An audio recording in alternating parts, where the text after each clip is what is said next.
Saludos, ¿cómo estás?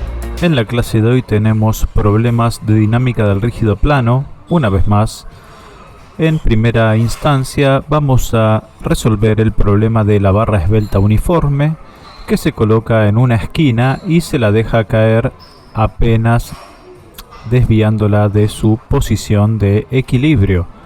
Al ser un sistema inestable, con una mínima perturbación puede salir del equilibrio sin dificultades.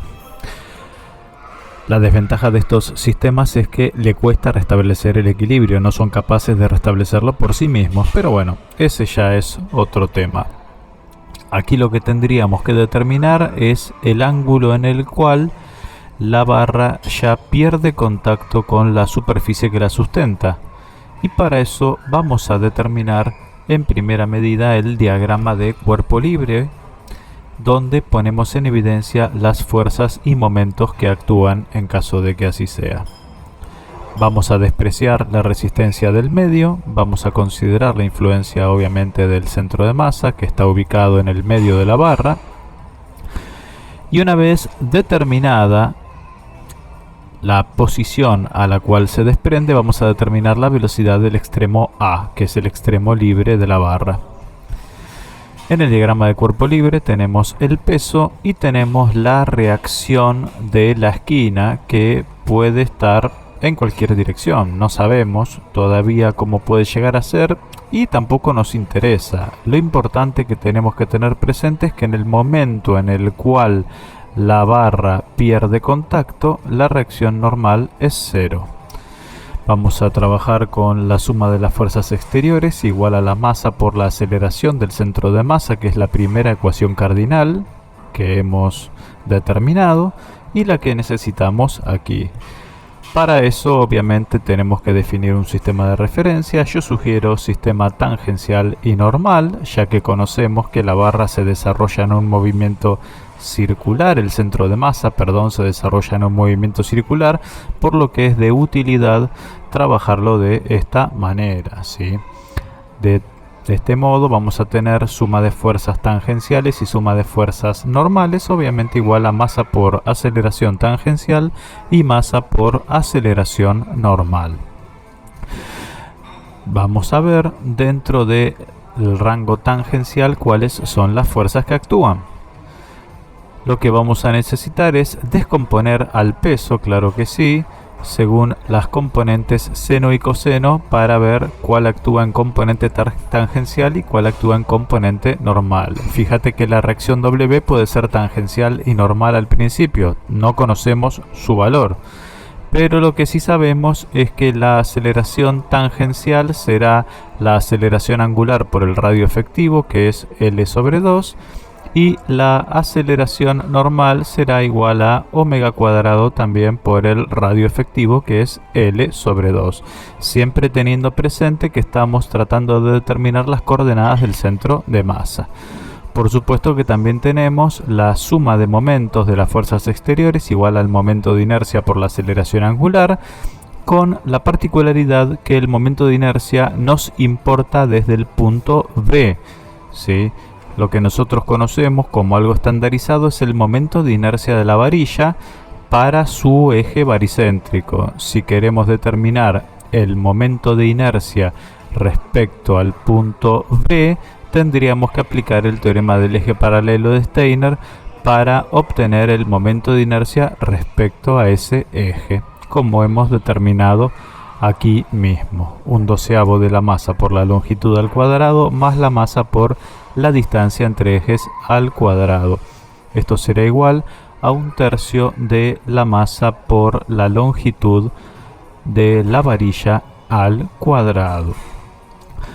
Con esta información estamos en condiciones de trabajar con la ecuación rotacional, teniendo presente que el momento efectivo que va a desarrollar el peso sobre la barra será la componente viva del peso, que es la componente que realiza trabajo, que será el m por g por el seno del ángulo beta.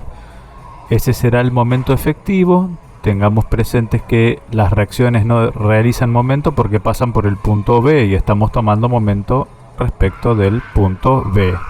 Por lo tanto, el momento será m por g por L sobre 2 por el seno del ángulo beta.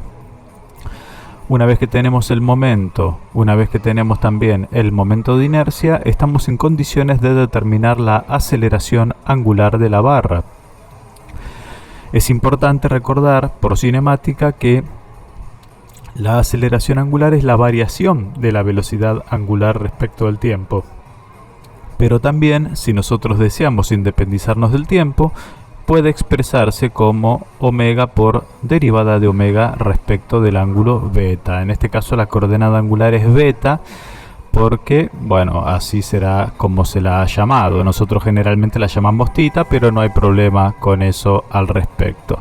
Reemplazamos las tres relaciones que hemos determinado en una y tenemos la ecuación que hemos colocado, ¿sí? Acomodamos los diferenciales y tenemos m por g por L sobre 2 por el seno de beta por diferencial de beta será igual a 1/3 de la masa por L cuadrado por omega por diferencial omega. Por supuesto que aplicamos las integrales entre los límites de integración, considerando que el ángulo inicial es 0 y que parte del reposo, el ángulo final será beta y la velocidad angular final será omega. Estas son integrales inmediatas, en todo caso también puedes buscarlas en la tabla, pero no creo que tengas dificultades para realizar estas integrales, ¿sí? Es interesante que el resultado que obtengamos será equivalente a hacer un razonamiento tipo de balance de energías. Si vos haces el balance de energías entre cinética y potencial gravitatoria, te va a dar como resultado la relación que acabamos de determinar aquí mismo. El g sobre 2 por 1 menos coseno de beta será igual a 1/3 de L por omega cuadrado sobre 2.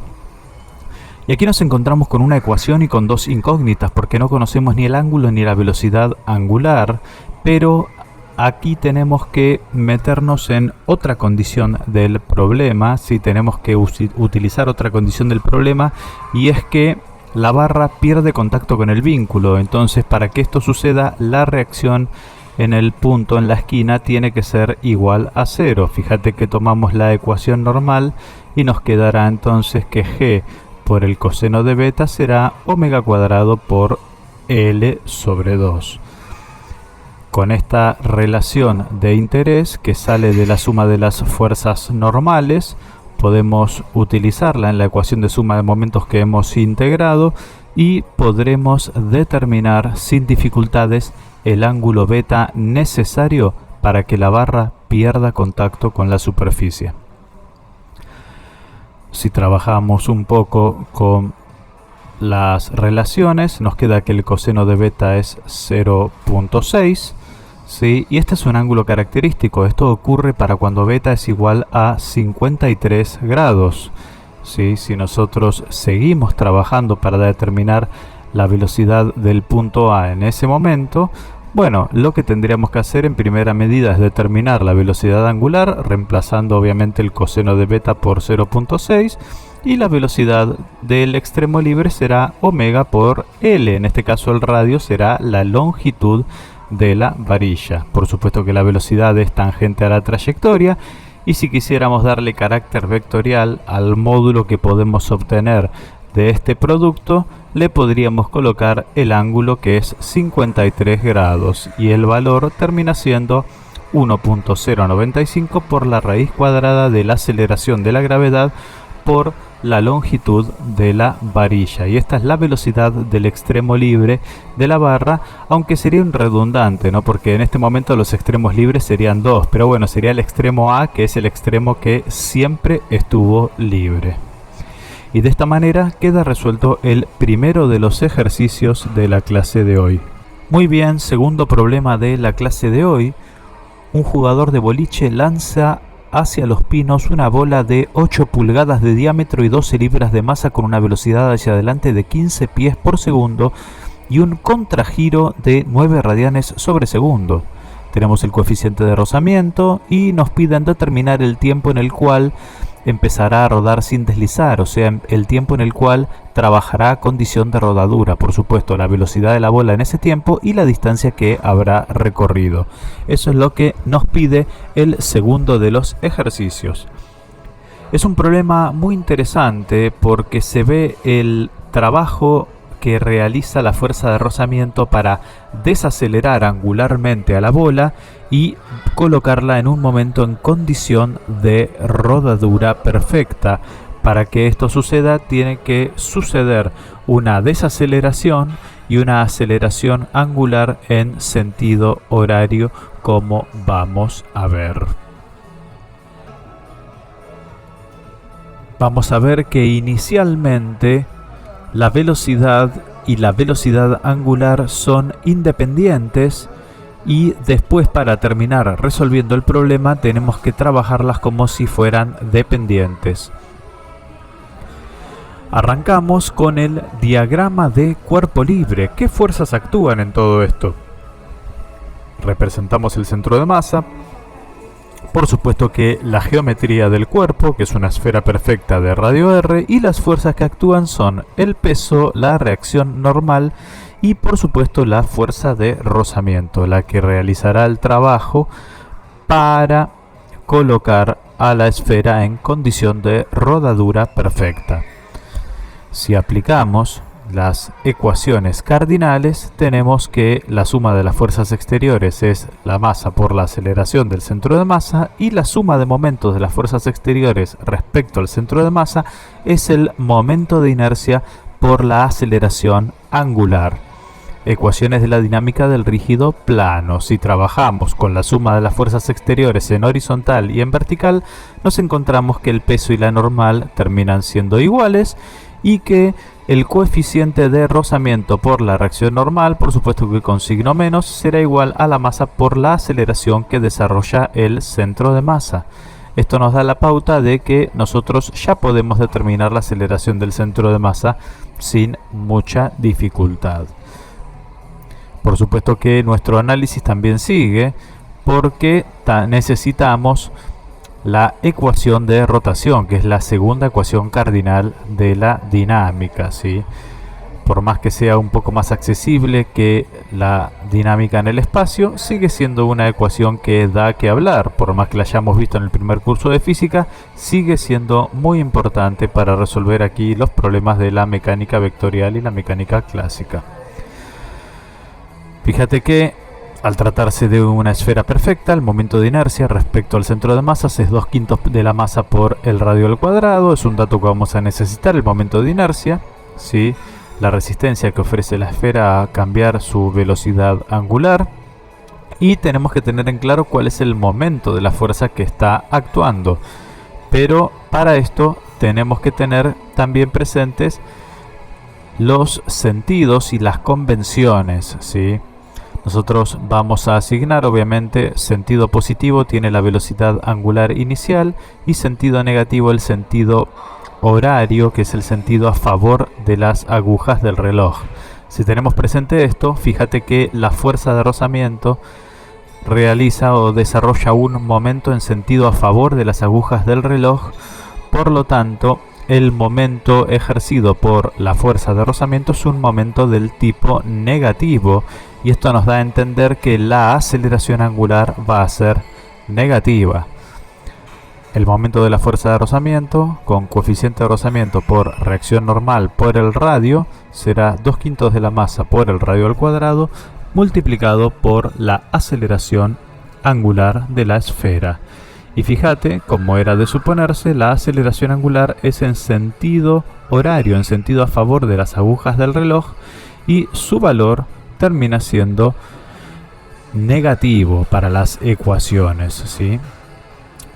Fíjate que esto nos permite, acá estableciendo las relaciones pertinentes, obtener una expresión más limpia para la aceleración del centro de masas y por supuesto para la aceleración angular que está desarrollando el cuerpo. Si la aceleración del centro de masas es constante, fíjate que la velocidad responde a un movimiento rectilíneo uniformemente acelerado, o en este caso desacelerado si se quiere, o sea que tenemos herramientas para determinar el valor de velocidad final del centro de masas si quisiéramos, ¿no? Fíjate, no conocemos ni la velocidad ni el tiempo, por lo tanto estaríamos necesitando otra condición del problema, así que seguiríamos trabajando con la ecuación de rotación. La aceleración angular entonces termina siendo menos 5 medios del coeficiente de rozamiento por la aceleración de la gravedad por dividido el radio, y esto nos da a pensar obviamente que la velocidad angular final también responde a un movimiento angular uniformemente desacelerado, ¿no? Entonces será velocidad angular inicial menos aceleración angular por el tiempo en este caso, ¿no? O más aceleración angular, teniendo presente que la aceleración angular es negativa. Y estas dos ecuaciones son necesarias para continuar, están íntimamente ligadas, ya que el tiempo que transcurre entre las dos es el mismo, ¿sí? Pero tenemos que tener presente cómo termina siendo el movimiento, ¿sí? Para que ruede sin deslizar la bola, el movimiento que termina resultando de este escenario es un movimiento con condición de rodadura perfecta. Y en este movimiento con condición de rodadura perfecta, una vez que se acomodó, se acomodaran los datos de velocidad y aceleración, y de aceleración del centro de masa y de aceleración angular, en la condición de rodadura perfecta se verifica que la velocidad del centro de masa y la velocidad angular están relacionadas. El sistema se convierte de tener 2 grados de libertad, empieza a tener 1 grado de libertad, porque originalmente la rotación y la traslación eran independientes y ahora pasan a ser dependientes. Entonces, en esta condición de trabajo, la velocidad del centro de masas y la velocidad angular que está desarrollando el sólido están relacionadas. ¿Y cómo están relacionadas? Mediante el radio geométrico, con la relación velocidad igual a omega por r. Esa relación nos permitirá tener una condición más para poder resolver el problema, determinar el tiempo en el cual ocurre la rodadura perfecta y obviamente después determinar la velocidad final y la distancia final recorrida. Pero vos fíjate que sin tener esta condición no podemos resolver el problema. Con estas 3 ecuaciones ahora podemos trabajar para resolverlo. Lo que tenemos que tener presente es algo muy importante. Si la velocidad y la velocidad angular están íntimamente relacionadas, eso quiere decir que la velocidad angular final cambia de signo. ¿Por qué? Porque cambia de sentido respecto de cómo originalmente está rotando. Acordate que originalmente está rotando en sentido antihorario y ahora empieza a rotar en sentido horario. Es por eso que vas a relacionar la velocidad con la velocidad angular, pero a la velocidad angular le tenés que cambiar el signo.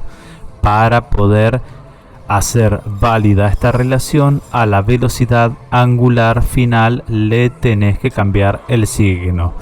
Y gracias a darnos cuenta de esto es que podemos resolver el problema. Fíjate que si no le cambiamos el signo, estamos asumiendo que sigue girando en el mismo sentido que antes, y eso no es cierto, porque cuando entra en condición de rodadura perfecta cambia de sentido el giro, ¿sí? Estaba girando en sentido antihorario y empieza a girar en sentido horario. Así que a tenerlo presente para la resolución. Fíjate que de esta igualdad ya es fácil determinar el tiempo en el cual ocurre el evento. Será cuestión de realizar un despeje en el cual nos quedará 7 medios del coeficiente de rozamiento por la aceleración de la gravedad por el tiempo igual a v sub 0 más omega sub 0 por r. una vez que tengamos esta relación, ya podemos determinar el tiempo en el cual ocurre la condición de rodadura perfecta. Fíjate que todo lo que tenemos son datos. Seguramente tal vez sea incómodo al principio trabajar con el sistema de unidades, que es un poco diferente al MKS al que convencionalmente trabajamos, pero estamos en condiciones de determinar el tiempo en el que ocurre, que es 1.597 segundos, la velocidad en ese tiempo, que será 9.86 pies sobre segundos, quiere decir que frenó, venía de 15, ¿sí? Y la distancia que recorrió, casi 20 pies, 19.85 pies. Acordate que la relación entre pies y metros la puedes determinar, obviamente entre pulgadas y pies, la relación es de 12-1 a favor de los pies, así que no tendrás dificultades para eso, ¿sí? De esta manera hemos resuelto el ejercicio de la bola de boliche. Es uno de los más complicados, sobre todo por entender que cambia el sentido de giro, entonces tenemos que cambiarle el signo a una de las ecuaciones para poder obtener un resultado coherente al final de todo esto. De esta forma queda resuelto el segundo de los ejercicios. Tercer problema de la clase de hoy, sí, tenemos un transbordador que se encuentra en el espacio profundo, donde los efectos de la gravedad pueden ser ignorados. Tiene una masa de 120 megagramos. Bueno, megagramos es lo mismo que decir tonelada, ¿no? O sea, 120.000 kilos para nosotros, ¿sí? Un centro de masas, obviamente en G, y un radio de giro respecto al centro de masa y para el eje X de 14 metros, ¿no? Originalmente viaja 3 kilómetros sobre segundos y lo que se solicita es, con una fuerza T aplicada de retropropulsión, ¿sí? Determinar la velocidad angular a los 2 segundos, ¿sí? Haciendo si querés un diagrama de cuerpo libre, lo único que está actuando es la fuerza T, que ya está dibujada, ¿no? Tampoco fíjate que es relevante el valor de velocidad al que viene trabajando para determinar la velocidad angular, ¿sí? Recordar que el momento de inercia, cuando vos conoces el radio de giro, será la masa por el radio de giro al cuadrado respecto al eje en el que estés trabajando. En este caso importa la rotación respecto al eje X, porque la fuerza T desarrolla momento respecto al eje X. La función que desarrolla es una función del tipo exponencial creciente, ¿sí? Con una constante de tiempo, con un valor final. Así que este tipo de evolución termina teniendo una variación en la velocidad angular, obviamente, ¿no? ¿Sí? El momento, sí, la suma de momentos respecto al centro de masa sigue siendo el momento de inercia por la aceleración angular. Vamos a definir como sentido positivo al sentido antihorario en este caso, sí, ya que la fuerza T desarrolla un momento en sentido antihorario respecto al eje X, o sea, no debería haber muchas dificultades para determinar esto, sí. Al ser el único momento que está trabajando en la ecuación, claramente que como nos están solicitando determinar la velocidad angular de todo el sólido, podemos trabajar solamente con la ecuación de rotación, ¿sí? Teniendo presente que el momento generado será esta fuerza T de retropropulsión. Asumimos que el sistema tiene masa constante, o sea que el quemado de combustible no es tan relevante, ¿sí? Por la distancia D nos dará igual al momento de inercia por la aceleración angular. O sea, nos quedará una ecuación diferencial en donde tendremos que integrar para determinar el valor de omega, ¿sí? Variables separables, o sea que podés independizar los diferenciales si se quiere. Y las integrales que tendrás que resolver son estas que tenemos aquí. Si la de la izquierda parece un poco más complicada, la de la derecha es simplemente omega. Teniendo presente que originalmente no está rotando la pieza o el cuerpo, es que la velocidad angular vale 0 y tenemos presente también que empezamos a contar en un tiempo t igual a 0. El único cuidado que tenemos que tener con esta integral es que la función exponencial tiene un límite inferior distinto de 0, a diferencia de las funciones polinómicas, ya que e a la 0 no es 0, sino que es 1. Así que teniendo ese cuidado, estimo que no tendrás dificultades en realizar esta integral.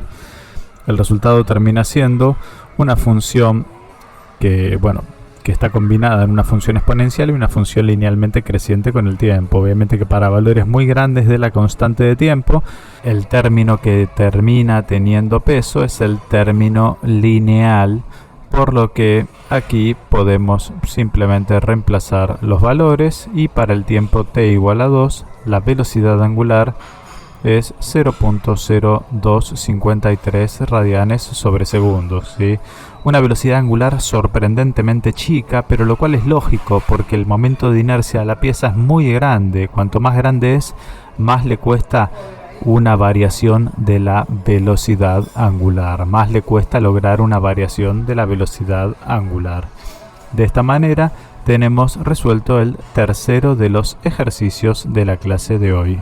Muy bien, último problema de la clase de hoy, ¿sí? Un problema en el cual tenemos un motor traccionando, ¿sí? Donde conocemos que tracciona con una fuerza constante de 300 newton sobre un volante, podría ser, o un carrete, o una polea, ¿sí?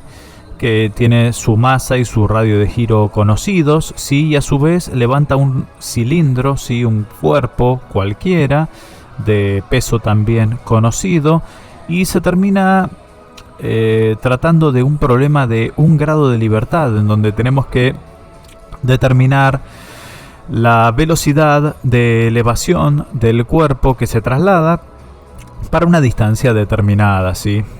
Es importante entender que el problema tiene un único grado de libertad, por lo que la velocidad angular y la velocidad de elevación son linealmente dependientes, y lo mismo con la aceleración, ¿sí? Aquí aplicamos el diagrama de cuerpo libre en el rodillo y lo que tenemos obviamente suma de fuerzas y tenemos la reacción en el eje si quisiéramos, ¿sí? Tenemos el peso, la tensión de la cuerda y la tensión con la que tracciona el motor, ¿sí? Y tenemos la reacción en el eje. Por supuesto que también tendríamos un diagrama de cuerpo libre para el cuerpo que se traslada, ¿no? Aunque podamos tratarlo como punto material, lo correcto también es considerar este diagrama de cuerpo libre, ¿sí?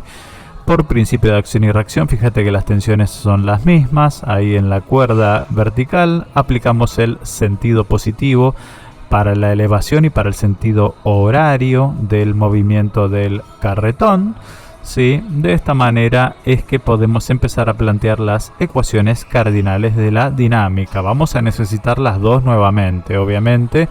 Suma de fuerzas y suma de momentos para la masa rotante. Fíjate, la masa que se eleva, suma de fuerzas, masa por aceleración. Y para la masa que está rotando, suma de momentos igual a momento de inercia por aceleración angular. No hay mucho más misterio en esto. Tendrás que poner en evidencia las fuerzas y los momentos para cada uno de los casos. Si vamos primero con la ecuación de traslación, vamos a tener a la tensión de la cuerda como una fuerza activa y al peso como una fuerza reactiva, y será como resultado la masa por la aceleración. Vamos a llamar masa 1 a la masa del cilindro, ¿sí? Que es el que estamos elevando, y vamos a llamar masa 2 a la masa del carretón o de la polea que está rotando, ¿sí? Así que en primera instancia tenemos la ecuación de elevación, suma de fuerzas igual a masa por aceleración. Esta es la relación. Fíjate que no conocemos la tensión, por lo tanto tampoco conocemos la aceleración. No conocemos ni la tensión ni la aceleración en este caso, por lo que esta ecuación termina siendo insuficiente. Claramente que necesitamos los datos de la rotación del carretón. Y aquí tenemos que el momento de inercia del carretón respecto al eje A será la masa 2 por su radio de giro al cuadrado. Muchas veces no conocemos la geometría definitiva del sólido, pero al tener el radio de giro podemos calcular el momento de inercia multiplicando la masa por el radio de giro al cuadrado. Claramente entonces que la suma de momentos respecto al punto A termina siendo la fuerza P multiplicado por el radio 2, que es el radio mayor, menos la fuerza T multiplicada por R1, que es el radio menor. Eso será igual al momento de inercia por la aceleración angular. De esta manera es que tenemos las dos ecuaciones ligadas y, por supuesto, como el sistema tiene un único grado de libertad, la aceleración de elevación será igual a la aceleración angular por el radio menor, en este caso R1, ¿sí? Gracias a estas tres ecuaciones es que nosotros podemos determinar la aceleración de elevación del cuerpo que se traslada. Fíjate que podemos despejar la tensión para dejarla en función de la aceleración y la aceleración de la gravedad, y la idea es introducir este término en la segunda condición, que es en la condición de rotación. De esta manera, fíjate que quedan la aceleración y la aceleración angular como cuestiones a determinar, pero como ellas tienen relación entre sí, puede quedar todo en función de la aceleración de elevación. De esta manera es que tenemos una única incógnita en la ecuación. Fíjate que todo lo demás es conocido, por lo tanto es que podemos determinar la aceleración de elevación. Y para sorpresa nuestra o no, es que podemos obtener el valor de aceleración, y este valor de aceleración termina siendo constante, ¿sí? Si este valor de aceleración termina siendo constante, la velocidad es linealmente creciente con el tiempo y el desplazamiento es parabólicamente creciente con el tiempo o cuadráticamente creciente con el tiempo. Fíjate qué interesante esta expresión que acabamos de colocar aquí. En el denominador tenés el momento de inercia equivalente respecto al eje A, ¿sí? Y en el numerador tenés los momentos resultantes, ¿sí?, multiplicado por R1, que sería, ¿sí?, la transformación entre la aceleración angular y la aceleración tangencial, que es la aceleración de elevación del cilindro, ¿sí? Fíjate que tenés suma de momentos dividido momento de inercia, sería la aceleración angular, multiplicada por R1 sería la aceleración de elevación, ¿sí? Así que todo esto tenemos en esta última expresión. Es muy interesante que tenés el momento de inercia equivalente de la configuración, el momento de inercia equivalente a punta de eje, como ya hemos visto, ¿sí? Por más que no sea relevante para resolver el ejercicio, está bueno tener presente que este concepto siempre está, ¿sí? Por supuesto que la aceleración es la derivada de la velocidad respecto del tiempo, y podemos independizarnos del tiempo multiplicando la velocidad por el diferencial de velocidad respecto de x, y esto nos da como resultado que 2 veces la aceleración por x es igual a v al cuadrado. De esta manera es que, conociendo el desplazamiento, conociendo la aceleración, podemos determinar el valor de la velocidad de elevación en el instante específico que nos están haciendo mención, ¿sí? Una vez que vos tengas esto determinado, ¿sí? Fíjate que, bueno, que la distancia es algo que nos dan, ¿no? Que nos dicen, bueno, mira, para este valor entonces es que vos podés hacer las cuentas para el instante específico que te están pidiendo y vas a tener el valor de velocidad. En este caso, si hicimos bien las cuentas, es 1.915 metros sobre segundo, ¿sí? Se espera que esta velocidad, mientras el mecanismo se lo permita, sea linealmente creciente con el tiempo, mientras la fuerza P con la que tracciona el motor sea constante de valor 300 newtons, se va a mantener este crecimiento lineal de la velocidad. Si este valor de fuerza cambia en algún momento, obviamente que la ley de la velocidad va a cambiar porque cambia la aceleración del sistema. Y de esta manera es que tenemos resueltos el cuarto de los problemas de la clase de hoy, ¿sí? Esta fue una clase de repaso de dinámica del rígido plano, rotación de un sólido y también traslación compuesta. Esperando que te haya gustado. Yo soy Jorge Alejandro y nos vemos en la próxima.